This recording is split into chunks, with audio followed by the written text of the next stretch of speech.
ہماری فوج کی ہے، پولیس کی ہے، ایئر فورس کی ہے، نیوی کی ہے. ہم اس موت کے طریقے کو اپنا لیتے ہیں، ہم تیار ہو جاتے ہیں، ہم کہتے ہیں کہ مرنا تو سب نے ہے، لیکن اب جب یونیفارم پہن لیا ہے تو یہ جو جان ہے یہ اس ملک کی امانت ہے، اس ملک کے شہریوں کی حفاظت کی امانت ہے. اور ہماری سیکورٹی فورسز نے بشمول پولیس پچھلے 20، 25، 30 سال کی جو جنگ ہے اس میں ثابت کیا ہے. یہ ہمارے ساتھ بیٹھے ہیں، ہمارے شہداء کے لواحقین ہیں. جیسے آئی جی صاحب کہہ رہے تھے، قوم کو اپنی کامیابی کے لیے اور اپنے آپ کو قائم رکھنے کے لیے قربانیاں دینی پڑتی ہیں، اور جان کی قربانی سے زیادہ کوئی قربانی نہیں ہے.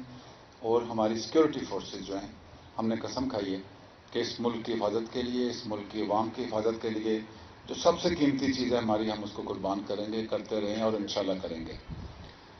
آخر پہ میں یہ کہنا چاہ رہا ہوں کہ جیسے روایتی جنگ سے ہم اس جنگ میں آ گئے جہاں پہ پولیس لیڈ رول میں آ گئی اور بڑا اچھا کام کیا، جنگ اس سے ایک قدم آگے چلے گئی. وہ جنگ ابھی آپ کے مائنڈز کے اوپر ہے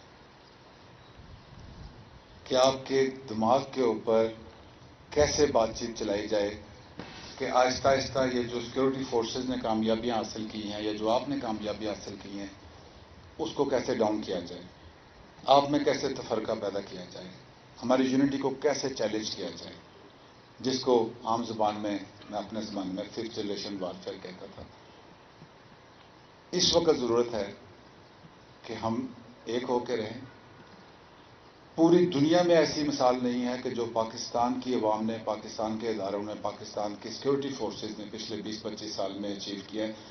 کوئی آپ دیکھ لیں دنیا بھر میں جہاں بھی اس دہشت گردی نے یا کسی اور مسئلے نے سر اٹھایا ہے، سیکورٹی فورسز کمزور تھیں، ہار گئے.